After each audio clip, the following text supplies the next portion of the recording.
कोर्सची ज्याची आपण सुरुवात तर केली खरं, परंतु त्याचा जो पाया आहे, त्याचा जो गाभा आहे, तो जो काही महत्त्वाच्या संकल्पना आहे, इतिहासाला घेऊन, इतिहास लेखनाला घेऊन, इतिहास लेखनशास्त्राला घेऊन, ह्या ज्या काही महत्त्वाच्या संकल्पना आहेत, उदाहरणार्थ इतिहास, भूतकाळ, इतिहास लेखन आणि इतिहास लेखनशास्त्र, याबद्दलची स्पष्टता जोपर्यंत येत नाही तोपर्यंत भारतातील त्यातला महत्त्वाचा जो काही भाग आहे तो आपण समजून घेऊ शकत नाही. आणि त्यामुळे आपण पुन्हा नव्याने हा जो गाभा आहे, याचा महत्त्वाचा जो भाग आहे, इतिहास लेखनाच्या भारतातील ज्या परंपरा आहेत, त्या परंपरांच्या संदर्भात आपण भूतकाळ आणि इतिहास, आपण इतिहास लेखन आणि इतिहास लेखनशास्त्र या 4 महत्त्वाच्या संकल्पनांची चर्चा खरं तर आजच्या व्याख्यानांमध्ये करणार अपेक्षित आहे. आणि ह्या 4 संकल्पना समजून घेतल्यानंतरच इतिहासाची व्याप्ती, त्याची संकल्पना आणि इतर ज्या बाबी आहेत त्या आपल्याला नीटपणे स्पष्टपणे समजू शकतील. आणि म्हणून ह्या 4ही संकल्पना स्पष्टपणे समजून घेणं गरजेचं आहे. त्यामुळे आपण जो काही नवीन कोर्स सुरू केलेला आहे, तो कोर्स कोड आहे BHIE 144. ओके, ज्याचं महत्त्वाचं जे काही लक्ष आहे ते भारतामध्ये जे काही इतिहास लेखन झालेलं आहे त्या इतिहास लेखनाचा आढावा, युरोपियन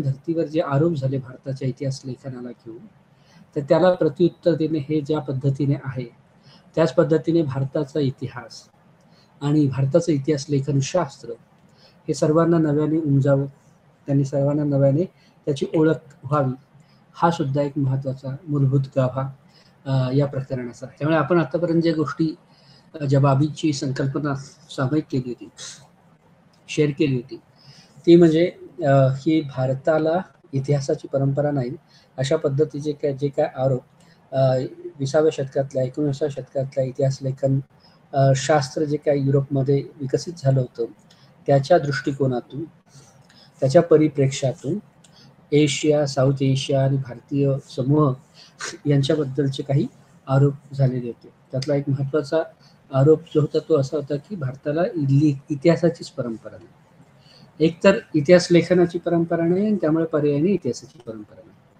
कारण भारत हा किंवा संपूर्ण आशियातली बऱ्याचशा सांस्कृतिक जे मौखिक परंपरेला मानणारी संस्कृती म्हणून या सगळ्यांचा विकास झालेला आपल्याला दिसून येतो. परंतु या मौखिक परंपरेचा अन्वयार्थ अशा पद्धतीने काढणे की भारताला इतिहास लेखनच नाहीये किंवा इतिहास लेखनाची परंपराच नाहीये, तर ते थोडं धारिष्ट्याचं ठरेल. आणि त्याच्या प्रत्युत्तरादाखल जे काही दाखले वर्तमान आणि प्राचीन मध्ययुगीन भारतीय इतिहास लेखनामध्ये आहेत त्या दाखल्यांची उजळणी, त्या दाखल्यांचा साध्यंत्य वृत्तांत प्रस्तुत करणे खरं तर हे या सब्जेक्ट कोडचं एक महत्त्वाचं उद्दिष्ट आहे. आणि त्यामुळे भारताचा इतिहास लेखन याद्वारे आपल्याला समजेल.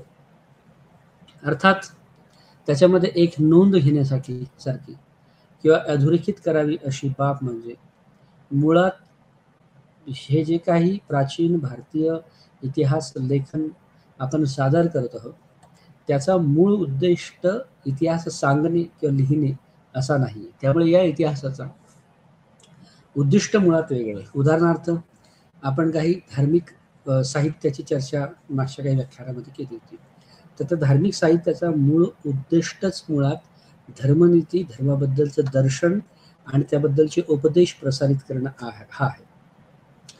त्या उद्देशाच्या अनुषंगाने वेगवेगळ्या व्यक्तींचा, व्यक्तिमत्वांचा, घटनाचा आणि पर्यायाने त्या इतिहासाचा रचना त्या सगळ्या उपदेशांमध्ये केली जाते. ओके, पण त्याचा एक हा वेगळा परिणाम आहे. ओके, म्हणून मुळात इतिहास समजावून सांगणे किंवा इतिहासाची नोंद ठेवणे हा प्राचीन भारतीय किंवा ज्या काही आपण उदाहरणं भारतीय इतिहास लेखनाची म्हणून घेत आहोत त्याचा तो मूळ उद्दिष्टच नाही. जसं आपण आत्तापर्यंतच्या प्रस्तावनेमध्ये या सब्जेक्ट कोडच्या प्रस्तावने बघितलं की तसा तो पहिला प्रयत्न खरं तर तो अगोदरच्या प्रयत्नांच्या तुलनेमधला यशस्वी प्रयत्न म्हणता येईल तो म्हणजे 11व्या शतकातला आणि तो काश्मीरच्या इतिहासाशी संबंधित आहे. तो ग्रंथ म्हणजे राजतरंगिणी. तर कल्हण या लेखकाने लिहिलेला तरंगिणी हा ग्रंथ हा खरं तर लिखित इतिहासाच्या काय वर्गवारीतला अत्यंत महत्त्वाचा आणि मूलभूत ग्रंथ म्हणून गणला जातो. कारण त्याचं मूळ उद्दिष्टच ऐतिहासिक तथ्यांचं संकलन करत इतिहास समजावून सांगणे, त्या इतिहासाची नोंद घेणे असं आहे. आणि त्यामुळे तो पहिला असा प्रयत्न मानला जातो भारतीय इतिहासाच्या लिखाणाच्या इतिहासामध्ये, की ज्याचं मूळ उद्दिष्ट इतिहास सांगणे, इतिहास लिहिणे, इतिहासाबद्दलची नोंद ठेवणे असं आहे. अर्थात राजतरंगिणी हा ग्रंथ काश्मीरच्या विविध राजांच्या राजवटींच्या आणि इतर बऱ्याचशा गोष्टींचा आशय राजतरंगिणीमध्ये येतो. त्यामुळे तसा तो ग्रंथ हा पर्यायाने काश्मीरच्या राजकीय इतिहासाच्या अनुषंगाने विकसित झालेला ग्रंथ आहे. पण या सगळ्यातली एक आनंदाची आहे किंवा एक महत्त्वाची बाब म्हणजे त्याचा मूळ उद्दिष्टच इतिहास लिहिणे, इतिहास सांगणे असा आहे. याच्या अगोदरचे प्राचीन भारतातले जे जे काही ग्रंथ आपण उदाहरणादाखल घेतले, त्या ग्रंथांचा मूळ उद्दिष्ट इतिहास सांगणे या इतिहासाची नोंद करणे असा नाही.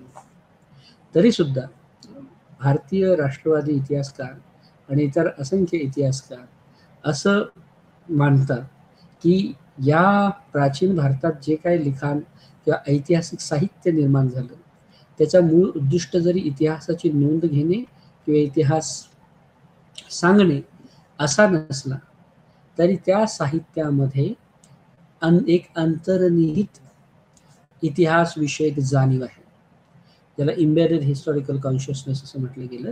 तर तो इम्बेडेड हिस्टॉरिकल कॉन्शियसनेस त्या सगळ्या हिस्टॉरिकल लिटरेचरमध्ये अवेलेबल आहे किंवा उपलब्ध आहे.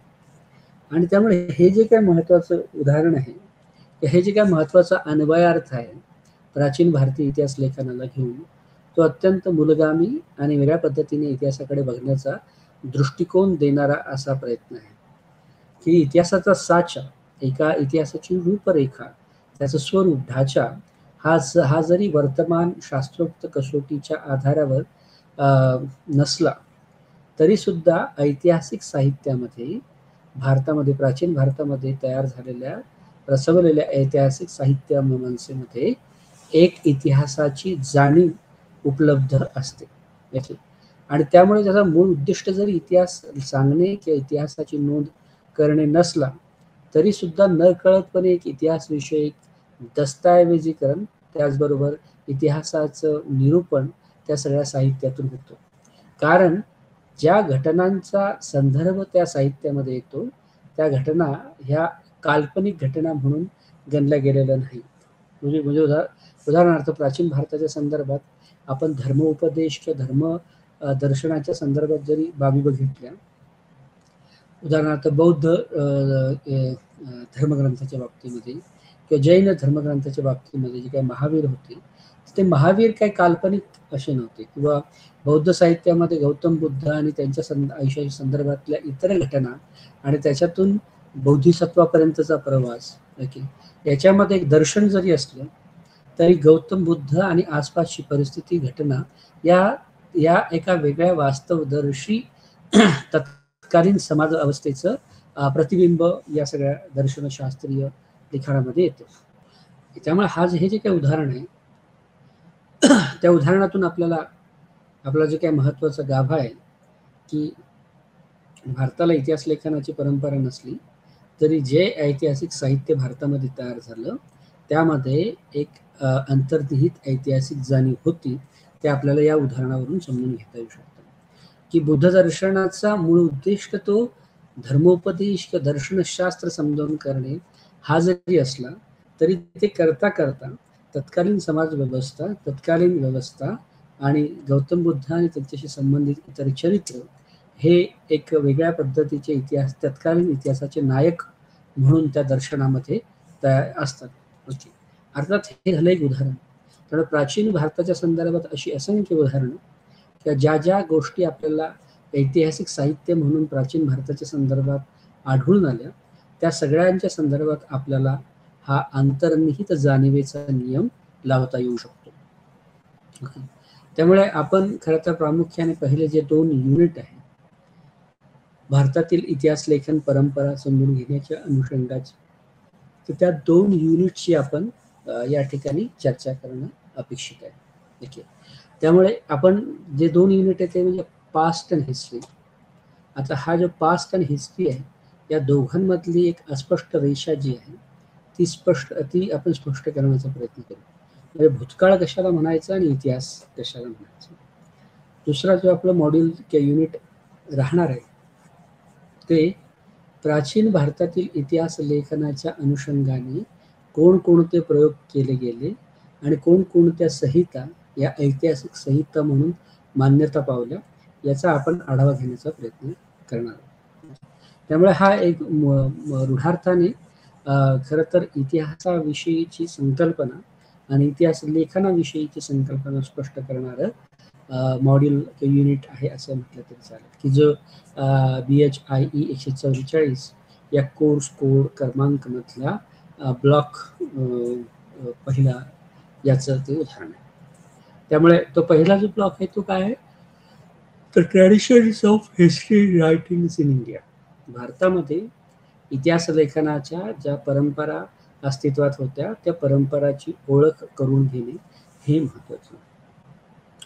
अर्थात आपण रूढार्थाने इतिहासाची व्याख्या करत असताना असं म्हणतो की घडून गेला तो इतिहास, किंवा थोड्या शास्त्रोक्त पद्धतीने ज्या इतिहासकारांनी ऐतिहासिक व्याख्यांच्या संदर्भात आपापली मतं प्रकाशित केली किंवा व्याख्यात केली, त्या दृष्टीने जर आपण काही गोष्टी उदाहरणादाखल घ्यायचं म्हटलं तर उदाहरणार्थ EH किंवा अजून बरेचसे असे इतिहासकार, की कुणी असं म्हणतं की इतिहास हा वर्तमान आणि भूतकाळामध्ये चालत असलेला सततचा दीर्घकाळाचा संवाद आहे. काहींच्या दृष्टीने घडून गेलेला असतो तो इतिहास, आणि काहींच्या परिप्रेक्ष्यामध्ये वर्ग संघर्षाचा, 2 वर्गांचा जो संघर्ष टिपलेला असतो तो म्हणजे इतिहास. त्यामुळे इतिहासकारा परत्वे इतिहासाबद्दलच्या व्याख्या बदलत जातात. ओके. परंतु या संदर्भातली संदिग्धता जी आहे ती तशीच राहते. कुठल्या संदर्भातली, की भूतकाळ म्हणजे काय आणि इतिहास म्हणजे काय. अर्थात जो घडून गेला तो इतिहास जरी असला तरी प्रामुख्याने घडून गेलेला असतो तो भूतकाळ असतो. भूतकाळ हा येतो आणि जातो, तो स्वतःहून स्वतःच्या काही नोंदी करत नाही. त्यामुळे इतिहास हा त्या भूतकाळाची नोंद असते खरं तर. ओके.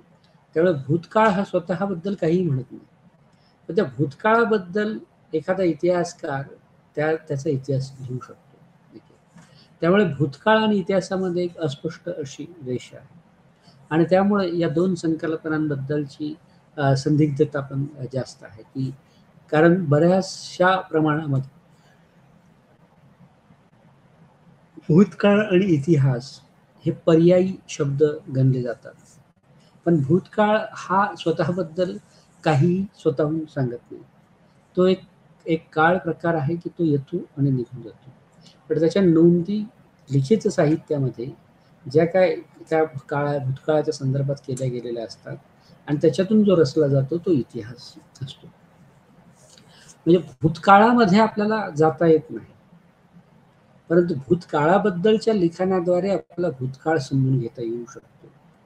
त्यामुळे अशा पद्धतीने आपल्याला भूतकाळ आणि इतिहासामध्ये मूलतः जो फरक आहे तो समजून घेता येतो. भूतकाळ हा एकदा घडून गेल्याच्या नंतर तो आपल्याला ॲक्सेसिबल नसतो, म्हणजे आपण त्या काळात जाऊ शकत नाही. ओके. तसं इतिहासाचं नाही. ज्या काळाचा इतिहास रचला गेला, लिहिला गेला, त्याच्याबद्दल वेगवेगळ्या पद्धतीने विचार करून पुनर्इतिहास लिहिण्याच्या प्रक्रिया केल्या जाऊ शकतात. त्यामुळे इतिहास हा ॲक्सेसिबल आहे. इतिहास हा सतत बदलत असतो आणि तो बदलतो सुद्धा. नवीन लेखनाच्या आणि संदर्भ साहित्याच्या प्रकाशझोतामध्ये जो दीर्घकाळचा मान्यता पावलेला इतिहास आहे तोही हळूहळू बदलत जातो. तसा भूतकाळ बदलत नाही. भूतकाळ एकदा घडून गेला तो घडून गेला. त्याच्या संदर्भात आपल्याला दुसऱ्यांना काहीही करता येत नाही, भूतकाळामध्ये जाता येत नाही. भूतकाळ स्वतःहून त्याच्या काळ परिसीमा ओलांडत नाही. परंतु इतिहास हा रचलेला प्रकार आहे. History is a construction. इतिहास एक रचित असतो आणि वेगवेगळ्या साहित्याच्या संदर्भामध्ये हे रचित बदलत जात असते. त्यामुळे इतिहास हा ॲक्सेसिबल आहे, भूतकाळ हा ॲक्सेसिबल नाही. इतिहास हा बदलत जातो, भूतकाळ हा बदलत नाही. भूतकाळ हा काळाच्या संदर्भात वापरला जातो, इतिहास हा लिखाणाच्या संदर्भात खरं तर बघितला जातो. त्यामुळे भूतकाळ आणि इतिहासामधल्या या काही महत्त्वाच्या बाबी आपण लक्षात घेणं गरजेचं आहे. आता या पार्श्वभूमीवर इतिहास लेखन म्हणजे काय किंवा इतिहास लेखन म्हणजे शास्त्र म्हणजे काय याची सुद्धा आपल्याला उजळणी करणं गरजेचं आहे. अर्थात जो रचला जातो काळाच्या संदर्भात, जो रचला जातो तो इतिहास, ठीक आहे, आणि जो घडून गेलेला आहे तो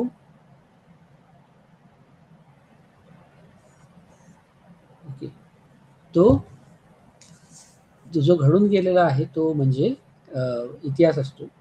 परंतु इतिहास लेखन शास्त्र म्हणजे काय, तर इतिहास लेखन शास्त्र म्हणजे इतिहासाचा इतिहास ढोबळमानाने या स्थूलमानाने आपण त्याला असं म्हटलं, असं असं समजलं जाऊ शकतो. त्यामुळे इतिहास लेखन शास्त्र हे इतिहासाच्या संदर्भातलं आहे. इतिहास जो लिहिल्या गेलेला आहे त्याच्या संदर्भातला आहे. त्यामुळे घडून गेलेल्या इतिहासाच्या लिखाणाचा जो काही आपण संदर्भ घेतो किंवा त्याचं जे काही संचित असतं ते इतिहास लेखन शास्त्र, की ज्याला इंग्रजीमध्ये हिस्टोरिओग्राफी असं म्हटलं जातं. ढोबळमानाने व्याख्या जर करायची असेल तर आपण असं म्हणू शकतो की इतिहासाचा इतिहास, जो रचलेला इतिहास आहे त्याचा इतिहास म्हणजे इतिहास लेखन शास्त्र होय. त्यामुळे इतिहास लेखन शास्त्र इतिहासामध्ये एक साधन आहे की ज्या एखाद्या काळाच्या संदर्भात इतिहासाची रचना केली जाते आणि इतिहास लेखन शास्त्रामध्ये लिहिलेल्या इतिहासाचा साध्यंत आढावा किंवा आवाका घेतला जातो. त्यामुळे इतिहास लेखन शास्त्र हे घडलेल्या इतिहासाचा जी काही रचना केलेली आहे साहित्यामध्ये इतिहास म्हणूनची त्याचा आढावा आपल्याला घेतला जातो इतिहास लेखन शास्त्रामध्ये.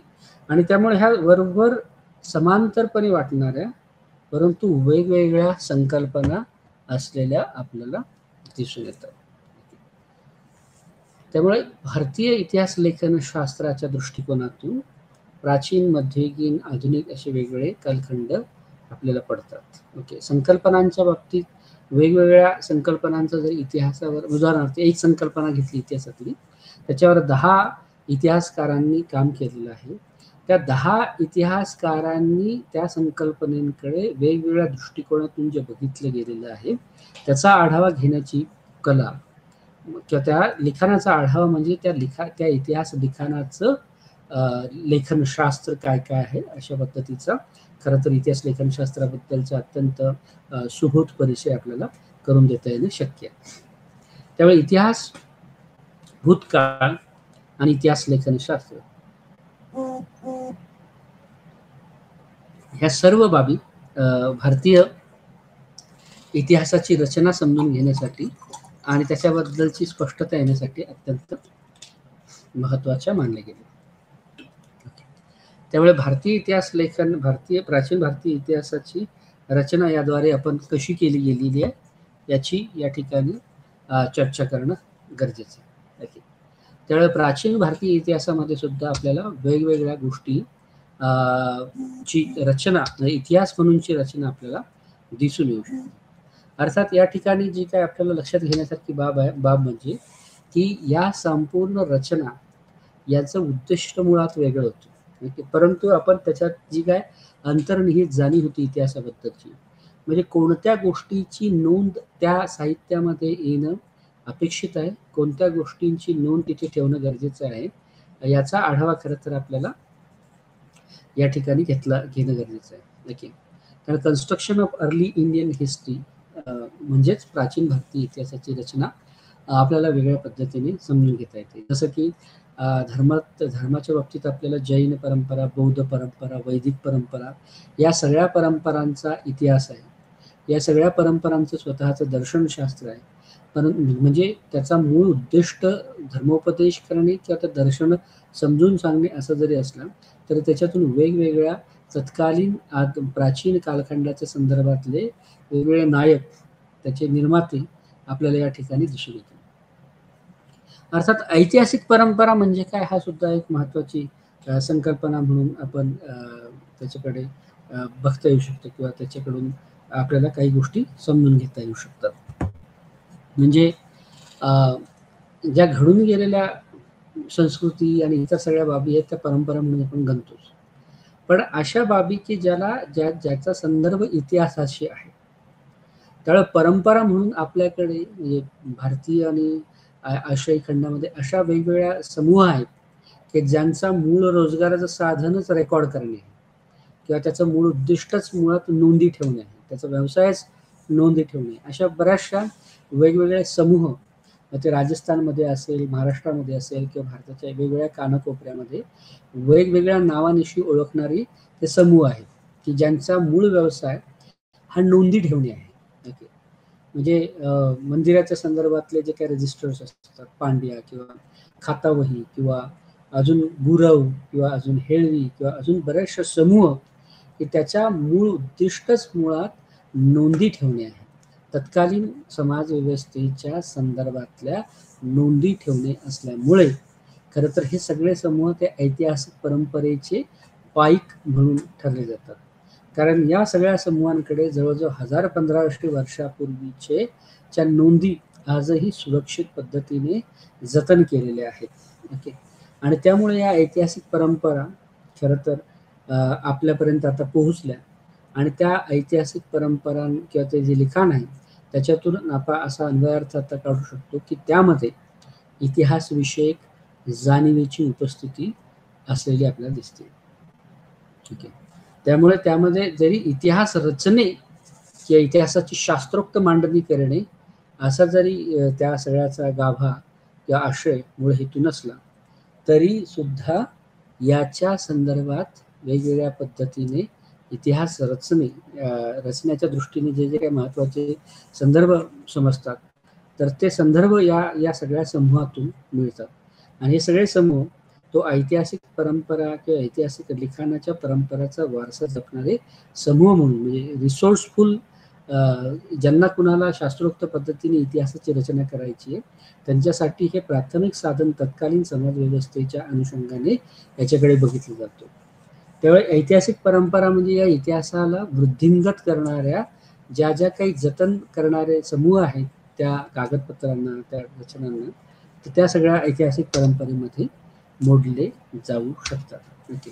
आणि जरी समजा भारताला इतिहास लेखन किंवा लेखनाची परंपरा उशिरा सुरू झाली असं म्हणत असले, तरी सुद्धा भारतामध्ये अशा महत्त्वाचे समूह आहेत की ज्यांचा व्यवसाय हा इतिहासाची जतन करणे, इतिहासाची नोंद करणे असा आहे.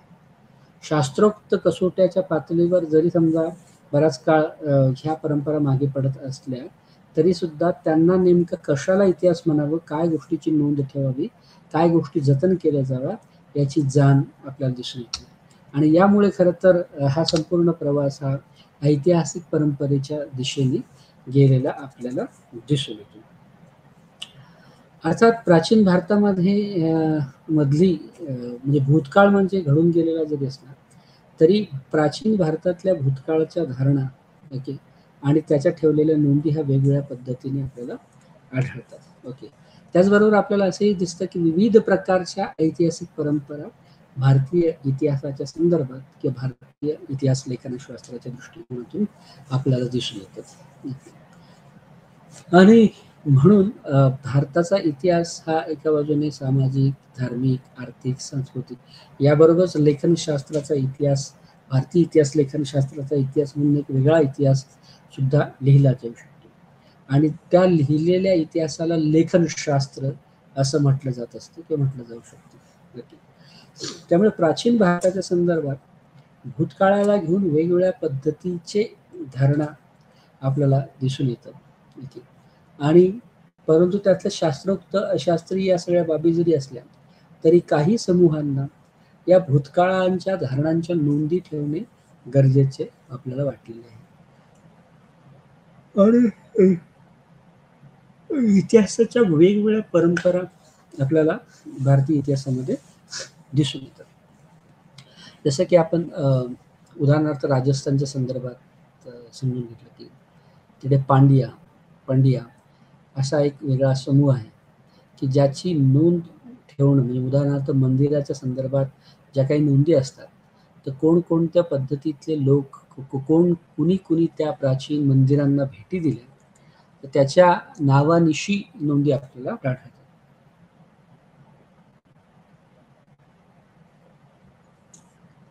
वेगवेगळ्या उच्च जातीय समूह जे मंदिराशी संबंधित आहे त्याच्या नोंदी आपल्याला आपल्या एका ठिकाणी आढळतात.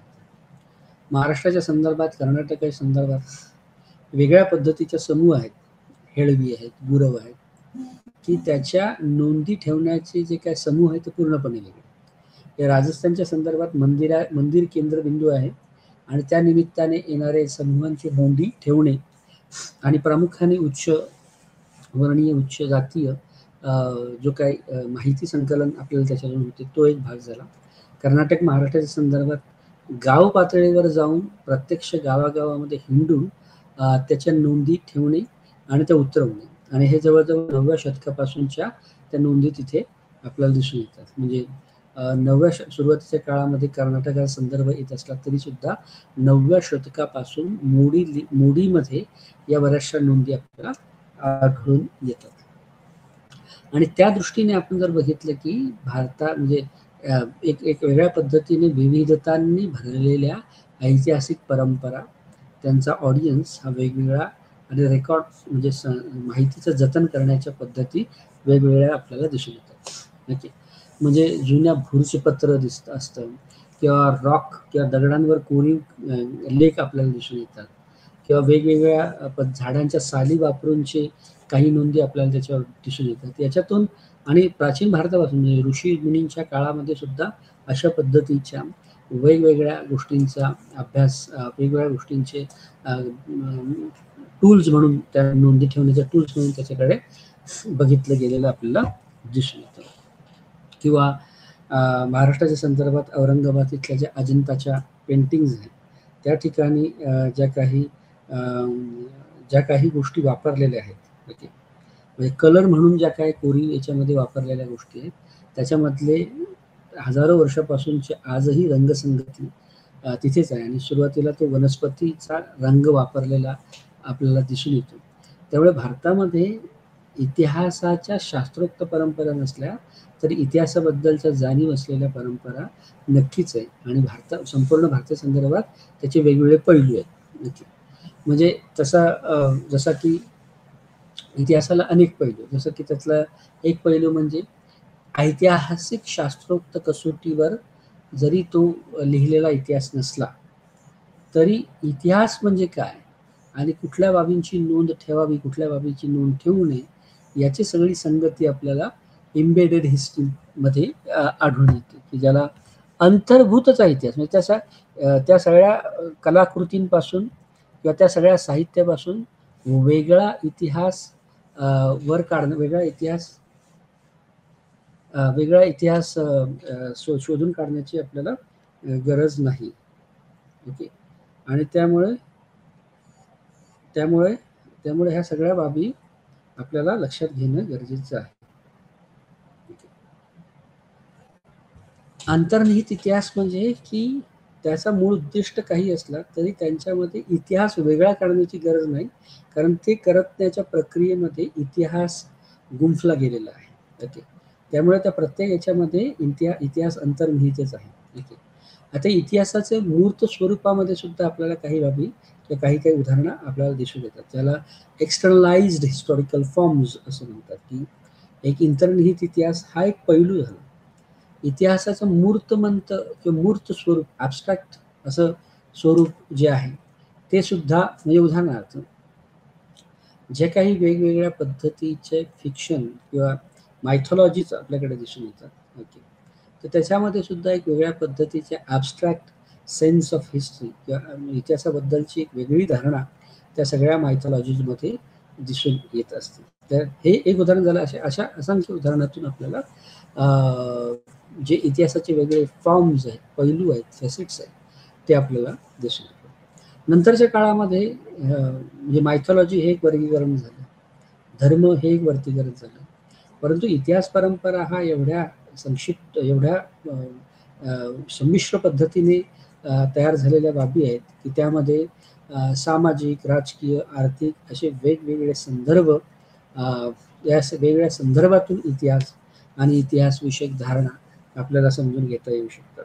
त्यामुळे इतिहास आणि इतिहास लेखनाची व्याप्ती ही प्रचंड मोठी आहे आणि त्यामुळे सामाजिक, राजकीय, आर्थिक, धार्मिक, पुराणकथा इत्यादी वेगवेगळ्या पटलांवर अशा मोठ्या व्याप्तीवर भारतीय इतिहास आणि भारतीय इतिहास लेखनाचा धांडोळा आपल्याला घेता येणं शक्य आहे.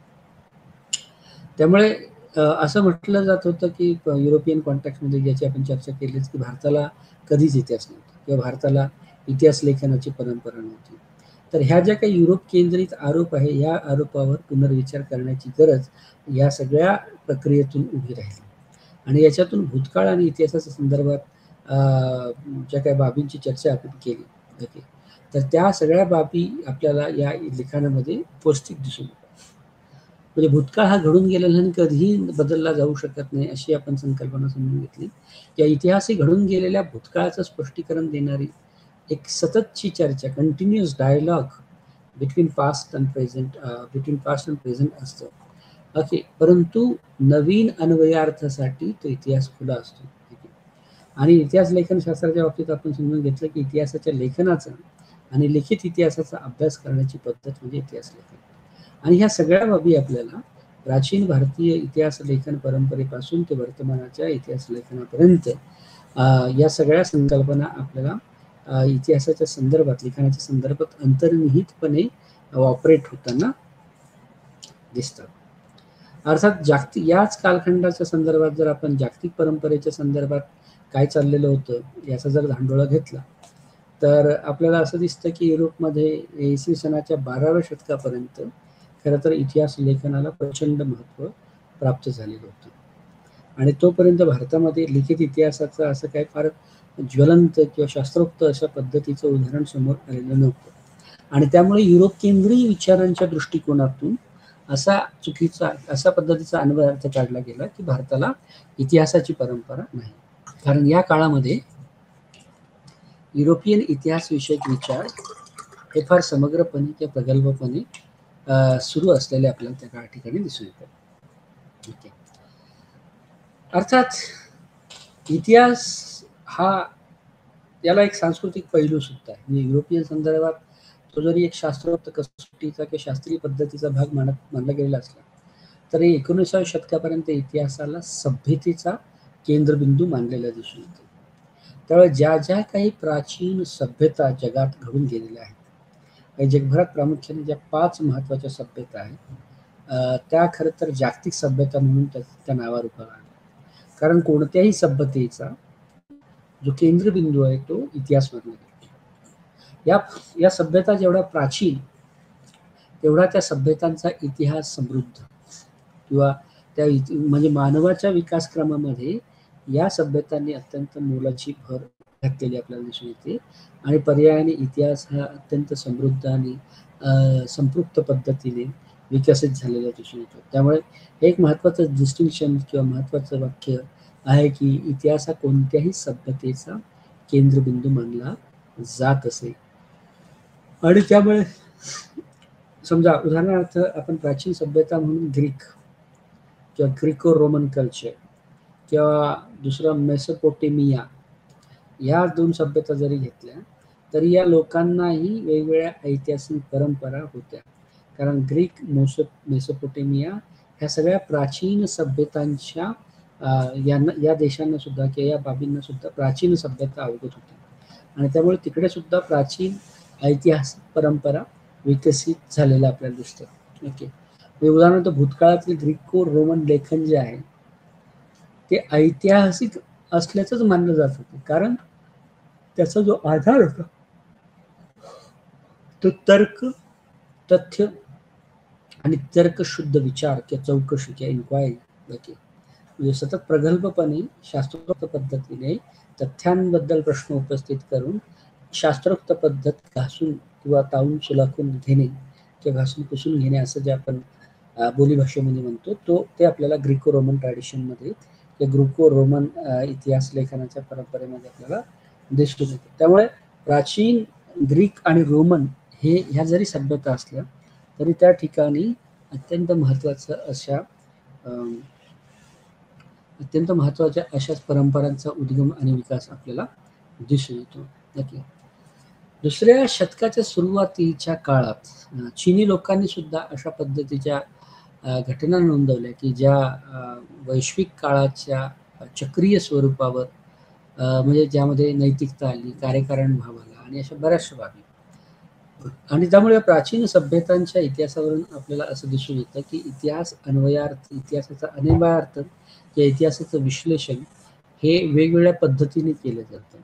म्हणजे ते काही ठिकाणी चक्रीय असतं, काही ठिकाणी एकरेषीय असतं, काही ठिकाणी अन्वयार्थ त्याच्यातून निघतात. विश्लेषणाच्या वेगळ्या ज्या पद्धती आहेत, ओके, बहु अन्वयार्थी वगैरे.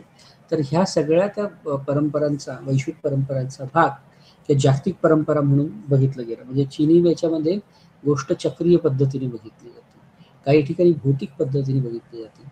हा जागतिक ऐतिहासिक परंपरेच्या वैशिष्ट्य म्हणून याच्याकडे बघता येऊ शकतो. आता या सगळ्या दीर्घ प्रस्तावना, जागतिक संदर्भामधल्या इतिहासाबद्दलची मतं, इतिहास, भूतकाळ आणि इतिहास लेखन किंवा इतिहास लेखन शास्त्र या सगळ्यांच्या कसोटीवर आपण प्राचीन भारतीय इतिहासामधली रचना कशी झालेली, नेमकी प्राचीन भारताबद्दलचं इतिहास लेखन कसं झालं ते आपण समजून घेऊया. कारण आपण असं म्हणत होतो की भारताला ऐतिहासिक जाणीव होती, भारताला सुरुवातीच्या काळापासून ऐतिहासिक जाणीव अशी होती असं जर आपण म्हणत होतो, तर नेमका त्याचा प्रवास सुरू कसा झाला, त्याचं स्वरूप काय कसं होतं आणि या सगळ्या संकल्पनांचा धांडोळा आपण कसा केला. अर्थात गोष्ट किंवा समृद्धी, संस्कृती, सभ्यता या जरी प्राचीन भारतीय जगाशी संबंधित असल्या तरी सुद्धा त्याच्या रचना या आधुनिक आहेत. म्हणजे प्राचीन भारतीय इतिहास हा आधुनिक कालखंडामध्ये रचला गेला असं त्याचा दुसरा अर्थ होतो. कारण इतिहासाबद्दल सजगपणे, समृद्धपणे बघण्याची जी दृष्टी आहे ती वसाहत कालखंडामध्ये तयार झाल्याची आपल्याला दिसून येते. किंवा तो वसाहतींच्या गरजेपोटी प्राचीन भारत किंवा एकंदरीतच इतिहासाबद्दलचा धांडोळा घेणं सुरू झालेलं आपल्याला दिसून येतं. त्यामुळे खरं तर बऱ्याचशा वसाहती अभ्यासकांनी असं मानलं की भूतकाळातील अचूक नोंदी दाखवण्यासाठी आणि भारताच्या संदर्भात हे श्रेय जातं ते जेम्स मिल, कारण त्यांनी पहिल्यांदा लिखित स्वरूपामध्ये बृहत भारताचा, खरं तर ब्रिटिश भारताचा इतिहास लिहिला की जो 1818 ते 1823 या संपूर्ण कालखंडामध्ये हिस्ट्री ऑफ ब्रिटिश इंडिया असं आहे. अर्थात याच्या काही उणिवा पण होत्या, कारण उपयुक्ततावादी दृष्टिकोनातून लिहिला गेलेला इतिहास हा संकल्पनांच्या पातळीवर त्यांच्या स्वतःचा अन्वयार्थ पुढे रेटण्याचा किंवा पुढे नेण्याचा प्रयत्न म्हणून बघितला गेला. ओके. कारण या कालखंडामध्ये जे काही इतिहासाचे टप्पे पाडले गेले होते ते प्राचीन भारतीय हिंदू सभ्यता, मध्ययुगीन भारतीय मुस्लिम सभ्यता आणि आधुनिक भारतीय हे खरं तर अनसेड बट कम्युनिकेटेड किंवा न सांगता सुद्धा समजून गेलेली युरोपियन सभ्यता किंवा ब्रिटिश साम्राज्य, अशा पद्धतीचा धर्माच्या आधारावर भारतीय इतिहासाची कालगणना या उपयुक्ततावादी तत्वचिंतकांनी किंवा अभ्यासकांनी केलेल्या आपल्याला दिसून येते. आणि त्याच बाजूने मग एकदेशीय जे काय इतिहास लिखाणाचे प्रयोग चालू होते, की ज्यामध्ये वेगवेगळ्या ऐतिहासिक तथ्यांचा किंवा भौतिक संसाधनांचा स्रोत म्हणून त्याच्याकडे बघितलं गेलं होतं. त्यामध्ये नाणकशास्त्र होतं, त्याच्यामध्ये पुरातत्वशास्त्र होतं, त्याच्यावर डी कोसंबी सारखे महत्त्वाचे इतिहासकार त्या सगळ्या दरम्यानच्या काळात नाणकशास्त्र आणि पुरातत्वशास्त्राचा अभ्यास करत होते. अर्थात या सगळ्या प्रक्रियेमध्ये म्हणजे वसाहतवादी इतिहास रचनेच्या प्रक्रियेतील उपयुक्ततावादी विल्यम जोन्स किंवा भारतीय राष्ट्रवादी दृष्टिकोनातले डी कोसंबी आणि असंख्य या संपूर्ण इतिहासकारांनी हे मान्य केलं होतं की भारतातल्या ऐतिहासिक परंपरा भारतामध्ये अस्तित्वात होत्याच, परंतु ते युरोपीय चौकटीच्या किंवा शास्त्रोक्त चौकटीवर फारच कमकुवत होत्या. त्यामुळे हे मान्य करत भारतीय इतिहास लेखनाचा किंवा भारतीय इतिहासाचा प्रवास सुरू झालेला आपल्याला दिसून येतो. अर्थात या ठिकाणी जसं आपण वेगवेगळ्या पद्धतीची नावं घेतली किंवा वेगवेगळ्या गोष्टींचा अभ्यास केला, म्हणजे उदाहरणार्थ राजस्थानच्या संदर्भातले पांड्या किंवा दख्खन किंवा कर्नाटकाच्या संदर्भातले हेळवी किंवा गुरव हे सुद्धा इतिहास रचण्याचे महत्त्वाचे साधन म्हणून यांच्याकडे बघितले. तशाच पद्धतीने वेगवेगळ्या ज्या काही इतिहासाच्या असंख्य परंपरा होत्या त्याच्याकडे दुर्लक्ष झालेलं होतं असं बऱ्याचशा अभ्यासकांकडे म्हणणं होतं. उदाहरणार्थ वंशावळी. आता VS पाठक यांच्या मतानुसार वंशावळी हा सुद्धा ऐतिहासिक परंपरेचा भाग आहे, कारण वंशावळीमध्ये एखाद्या कुटुंबाच्या जो काही कुटुंबचं जे काही सगळं ट्री आहे किंवा फॅमिली ट्री डेव्हलप करता येतो किंवा झालेला असतो, आणि या वंशावळीमधून वेगवेगळ्या गोष्टींचा उलगडा आपल्याला होत जातो. त्यामुळे वंशावळी ही फक्त एखाद्या कुटुंबाची किंवा दुर्लक्ष करता येण्यासारखी बाब नाहीये, परंतु ती ऐतिहासिक परंपरा असून सुद्धा त्याच्याकडे दुर्लक्ष झाल्याचं VS पाठक यांच्या म्हणण्यानुसार यांचं मत आहे. अर्थात त्याच्या संदर्भात रोमेला थापर हे जे काय महत्त्वाचे इतिहास अभ्यासक होते त्यांचंही मत विचारात घेणे गरजेचं आहे. म्हणजे इतिहासाचं भान प्रतिबिंबित करणारा आणि ऐतिहासिक लिखाणाचं स्वरूप प्रकट करणारे असे दोन्ही प्रकारचे ग्रंथ हे भूतकाळाची पुनर्रचना करण्यासाठी सुरुवातीच्या काळात वापरले गेले. तर हे रोमेला थापर यांचं म्हणणं आहे. अर्थात ऐतिहासिक परंपरा म्हणून काय बघितलं की ज्या समाजात भूतकाळाची जाणीव असते तेव्हाच ऐतिहासिक परंपरा निर्माण होतात, आणि त्या ऐतिहासिक परंपरा निर्माण होत असताना ऐतिहासिक प्रक्रियेतून किंवा त्या भूतकाळाच्या संदर्भातून 3 घटक महत्त्वाचे असतात त्या ऐतिहासिक परंपरा तयार करतात. एक म्हणजे समाजाने महत्त्वपूर्ण मानलेल्या भूतकाळातील घटनांची ऐतिहासिक जाणीव असणं गरजेचं आहे, तर ती परंपरा ऐतिहासिक परंपरामध्ये रूपांतरित होऊ शकते. किंवा या घटना कालक्रमानुसार मांडल्या जातात आणि कार्यकारण भावाचे घटक प्रतिबिंब करतात. हा एक महत्त्वाचे घटक ऐतिहासिक परंपरा निर्माण कारणीभूत आहे. म्हणजे कालक्रमानुसार एखादी घटनाची नोंद घेणे आणि त्याच्या पाठचा कारण भाव कॉज अँड इफेक्ट किंवा परिणाम किंवा कशामुळे ते घडली घटना, तो जो फिनॉमिना आहे तो डिकोड करणे खरं तर हे कार्यकारण भावाचं लक्षण आहे. त्यामुळे कालक्रम आणि कार्यकारण या घटकाचं प्रतिबिंब आपल्याला या प्रक्रियेमध्ये जाणून येते. किंवा या घटनांची नोंद समाजाच्या गरजा पूर्ण होईल अशा पद्धतीने केली जाते. हे सगळे तिन्ही महत्त्वाचे घटक खरं तर ऐतिहासिक परंपरा निर्माण होण्यामध्ये महत्त्वाची भूमिका वठवत असताना दिसतात. अर्थात भारतामधला या सगळ्या कसोट्यांवर बऱ्याचशा ऐतिहासिक परंपरांची देणगी लाभलेली आहे. की आता भारताला बऱ्याचशा ऐतिहासिक परंपरा, त्यातल्या प्रामुख्याने 3 परंपरा गणल्या जातात. एक म्हणजे पुराण परंपरा की जी वैदिक संस्कृती आणि या सगळ्याच्या संदर्भातले दाखले आपल्याला पुराण परंपरेमध्ये मिळतात. श्रवण परंपरा प्रामुख्याने जैन आणि बौद्ध, यात जैन आणि बौद्ध या सगळ्या दर्शन हे खरं तर श्रमण परंपरेचं श्रमिकांच्या वतीने श्रमिकांच्या बाजूने तत्वचिंतन किंवा दर्शन असणाऱ्या परंपरा म्हणून ज्याची ओळखलं जातं त्या विशेषतः बौद्ध आणि जैन या परंपरा श्रमण परंपरा म्हणून ओळखल्या जातात. दुसरा बार्डिक किंवा एक वेगळ्या पद्धतीने गायनाची परंपरा असणारे किंवा आपल्या काव्यातून किंवा याच्यातून वेगवेगळ्या पद्धतीचा इतिहास मांडणारे अशी जी लोक आहेत ती बार्डिक परंपरा म्हणून त्याची गेली. त्यामुळे प्रामुख्याने हे 3 परंपरेचे ऐतिहासिक परंपरेचे घटक आपल्याला दिसून येतात. वंशशास्त्रज्ञ, ज्योतिषी, स्तुतिकवी, बडवे, इतिहासकार, दरबारी मंत्री, कारागीर असल्याचं बाल्फोर यांचं म्हणणं आपल्याला दिसून. त्याच पद्धतीने रोमिला थापर हे स्पष्टपणे सांगतात की इतिहास म्हणून भूतकाळाची पुनर्रचना हे नेहमीच एक प्रतिनिधित्व असतं आणि ते निरपेक्ष सत्य असू शकत नाही. त्यामुळे बऱ्याचशा कालखंडापासून किंवा बऱ्याच काळापासून इतिहास हा सत्याचा, निरपेक्ष सत्याचा शोध जो घेत असतो, तर ते निरपेक्ष सत्य सापडेलच याची काही हमी आपल्याला या प्रक्रियेत देता येत नाही. अर्थात या संदर्भात प्राचीन भूतकाळातल्या धारणा ह्या याच्याबद्दलचे जे काही वेगवेगळे समज मान्य समज जरी असले तरी त्याची उजळणी करणं गरजेचं असतं.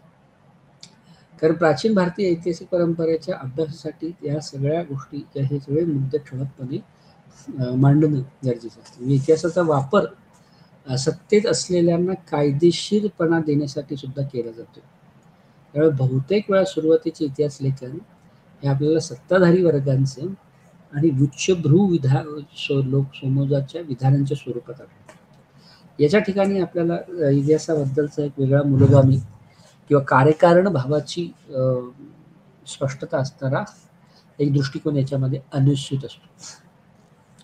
किंवा भूतकाळात विशिष्ट समुदायांच्या ऐतिहासिक परंपरेमध्ये ऐतिहासिक बदलाची धारणा प्रदान केली गेली आणि त्यामुळे बदल ह्या सुद्धा एक महत्त्वाचा घटक या भूतकाळाच्या धारणेबद्दल आपल्याला स्पष्टपणे दिसतो. किंवा इतिहास म्हणजे भूतकाळाबद्दलचा विशिष्ट दृष्टिकोनातून किंवा त्या काळाच्या संदर्भातून वर्तमानाकडे बघण्याचा एक विशिष्ट दृष्टिकोन हा सुद्धा आपण विचारार्थ म्हणजे भूतकाळाबद्दलची जी काही धारणा आहे ती जी नोंद आहे ती कशा पद्धतीने ऑपरेट होते किंवा कशा पद्धतीने प्रत्यक्षपणे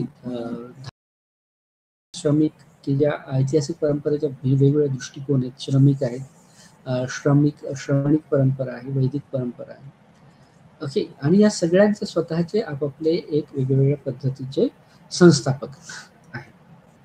ओके, त्यामुळे या सगळ्या धार्मिक व्यवस्था, राजकीय व्यवस्थांमधला संवाद म्हणून सुद्धा बघितला जातो की यांच्याकडे वेगवेगळ्या पद्धतीने संरक्षणाच्या दृष्टिकोनातून सुद्धा बघितलं जातं. त्यामुळे एम्बेडेड हिस्ट्रीच्या संदर्भात सुरुवातीच्या रचनांमध्ये ऐतिहासिक जाणीव ही अंतर्निहित स्वरूपाची आहे आणि ते कायदे ग्रंथाचा भाग बनतात हळूहळू.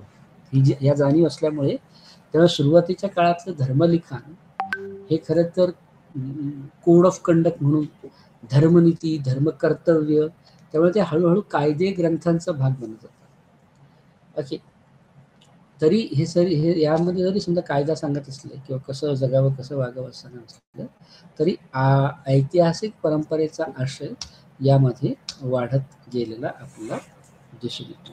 आज आपण इथे थांबूया, पुन्हा भेटूया. नमस्कार.